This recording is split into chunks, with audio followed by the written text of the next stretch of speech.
And that's the beauty of holistic medicine, herbal medicine. We change with the pet as they change. And it's a long process, but I guarantee you it is a lot better than the process of watching your pet lick its feet in like incessantly, go into the vet clinic over and over again, pay for the same drugs, watch your pet feel better, and then as soon as they come off of the drugs and medications, they get worse again. That is more frustrating. That is more expensive than the long-term figuring out what diet works best for them and then keeping them on it and watching them feel their best.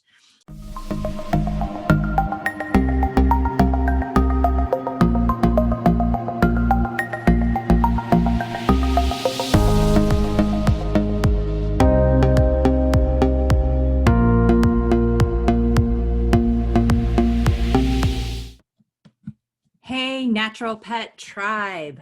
It's Dr. Katie, the Natural Pet Doctor, and this is our weekly talk to go through your questions as our private community. So I'm going to bring up our group to make sure that I see all your live questions, who's joining us live. We do this every Wednesday at noon Mountain Standard Time. So as you pop in, say hey, post your questions. This is where you get to ask an expert holistic veterinarian with conventional medicine background your questions. And I may not be able to answer specifically because a lot goes into the background, but I love this because I love being able to talk about what your pets are going through, what are some of the things that you can try, and also generalize it so that a lot of other pet parents who are probably dealing with similar conditions can help their pets too. So first off, let's start with some of the questions that were placed in our community this past week.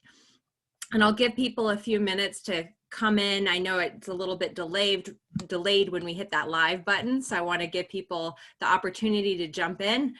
We had a couple people, it looked like they were probably going to come and join us live. So wanted to, Sharon asked a question, or she had a question about arthritis and her dog sounds itchy. The vet wanted to do Apoquel, and then the excessive itchiness was making the dog worse. And so with Apoquel, there is a time and a place. This is a better drug than a steroid. So it doesn't affect, steroids are going to affect the entire body. So they are a very generalized conventional medication, and they're used from all sorts of things. It reduces inflammation. It suppresses the immune system. That's how it works. That's why we see so many side effects. We see a lot of dogs develop increased drinking. Then they have increased peeing and problems there. And one of the things with steroids is that they can work really well. They make your pet feel really good, but they don't resolve that underlying problem. And so a lot of times veterinarians are reaching for steroids to help with allergies because it works so well. It makes them not itchy anymore. They feel better. And you're like, oh my gosh, thank you for giving me this miracle drug that worked probably within a few hours, actually. And so the downside was your pet comes off steroids, or even during steroids, they have these horrible side effects. They might turn into an angry monster because steroids can affect the personality. They get grumpy. There's all sorts of issues that can happen when we use steroids. Some will get bloody diarrhea because it wrecks the GI lining. It causes leaky gut. So if you didn't catch our microbiome talks that we've done, definitely go to our blog post at thenaturalpetdoctor.com or even our YouTube channel, and you can re-watch those videos that we've done on microbiome, how food affects the microbiome, probiotics and microbiome. There is so much free information there we just gave to you. So take a look at that, because drugs, vaccines, all these things affect your pet's microbiome, and this is where the immune system lies. So that's why we don't always want to reach for the steroids. So the drug companies, what they did is they realized, okay, steroids, yes, they help the pets feel better. However, the pets don't feel really good when they're on this, or they have all these side effects, they come off of it, and it didn't fix the root problem. And so now we have bigger issues to deal with. So they created a drug called Apoquel. And then they created a drug called Cytopoint. So Cytopoint is essentially like the injectable version of Apoquel. So I see people saying like, don't use Apoquel, but use Cytopoint instead. I'm like, well, they're technically the same thing. It's just the Cytopoint's easier because it's one injection. It typically lasts, depends on the pet, 4 to 6 weeks, might not even work for them. And so we need to realize, what are these drugs doing? How are they affecting our pets? With Apoquel, it is more specific to certain receptors versus steroids that are going to affect all different pathways in the body. And that's why we see so many different side effects from steroids. Whereas your Apoquel is blocking certain specific receptors. We see the response immediately, but here's the thing that's being missed by conventional treatments. We aren't fixing the root cause. And so that's where okay, so let's go back to Sharon's question. Like her senior dog, hind leg weakness. The vet wanted to start on Apoquel because the itching is making the pain worse. So if you have a creaky old dog, right, and their joints are sore, then they're scratching and they're in awkward, weird positions, that can flare up arthritis. And so, yes, that makes sense. Let's put them on Apoquel when we think about how do we get the itchiness like to stop, right? So symptom treatment, that's conventional medicine. What drugs treat the symptoms? But what we need to do is, what is the root cause? Why is there inflammation? How do we settle that down? So I guarantee you the inflammation that's making the arthritis worse is making the itchiness worse. So I always say, like, where do we focus? Look at foods. What anti-inflammatory foods can we use? And so that's where we look at other alternatives. So the acupuncture is really good because acupuncture is going to reduce inflammation in the whole body, which is really cool. There's no side effects to it. The only like thing that might not happen is it might not work, but it's super safe for your pets, for your dogs, for your cats. And if you can find a vet near you that does acupuncture, go for it, because it can make a big difference for your pet, and it can help with allergies. It helps with arthritis because it's helping the body heal. It's helping with stagnation of the energy in the meridians when we look at it from a Chinese medicine perspective. When we look at acupuncture from a conventional medicine treatment, we can use certain points to help support the immune system. Stomach 36, an amazing acupuncture point that helps the body. So we can use that point if the immune system's not working as well. So if a pet has allergies, a pet has arthritis, a pet is older, we need to support the immune system. There's other points too. There's master points of the head. So if your pet's dealing with ear infections, there's points around the ear that we can put needles into and help them feel better. So acupuncture, hands down. Now here's the thing with acupuncture. There's different courses that vets can take. So there's a medical-based acupuncture, and then there's the Chinese medicine acupuncture.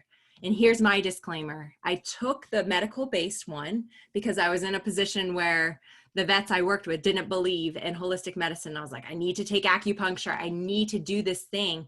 So I'm able to explain it from a conventional medicine background where we're reducing inflammation, we're increasing blood flow to that area, we're stimulating the nervous system, we're increasing those pathways and the way things are moving through the body. So we're helping the brain, the nervous system produce natural opioids. But then I also took a graduate diploma in Chinese herbal medicine. That's where everything changes, because rather than looking at this point as a trigger point in the body, we can look at this pet is hot. They have a lot of heat in their body. What's a good point in the body to draw heat from the body? So bladder 40.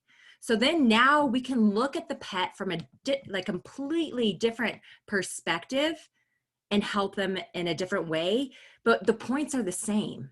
It's just the way that you use them are very different. So if you feel like you're not getting really good results, take a look at how that acupuncturist is explaining things. What was their background and training?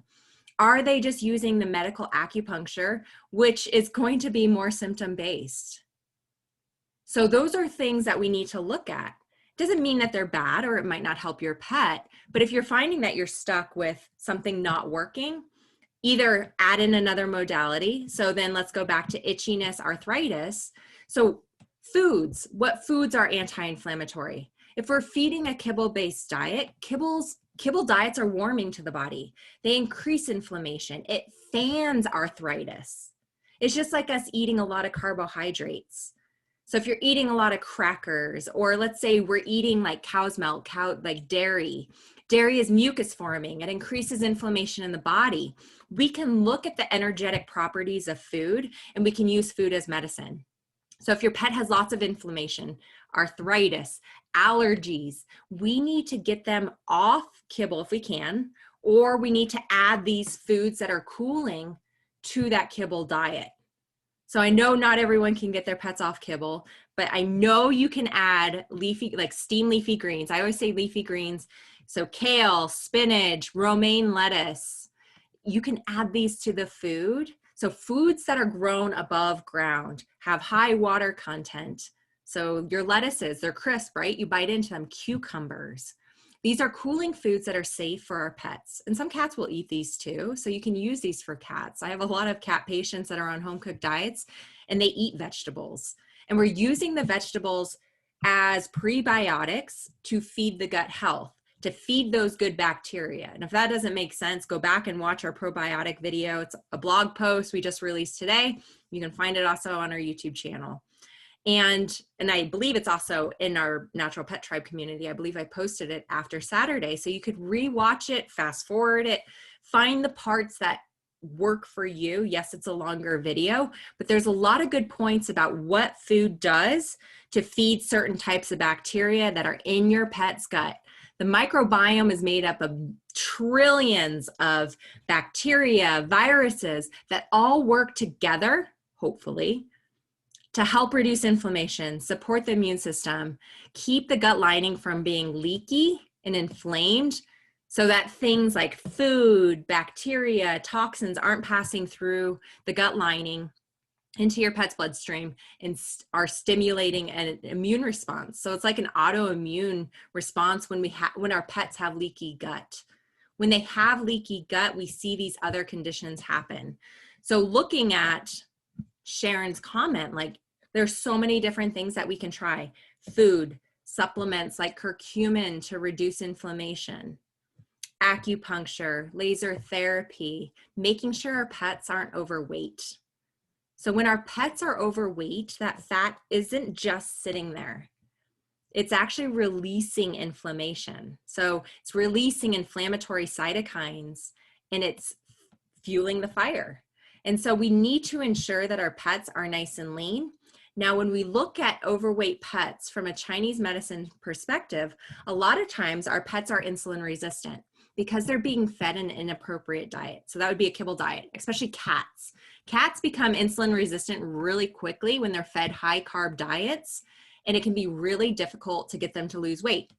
Who here has ever tried to get their pet to lose weight and it's impossible? And you're like, I'm feeding them nothing. Like, why aren't they losing weight? Same with you. Like, I'm not saying you're overweight if you're watching this, but have you ever tried to lose weight and you're like, I cut back my calories so much, like I'm so hungry, but you don't lose weight?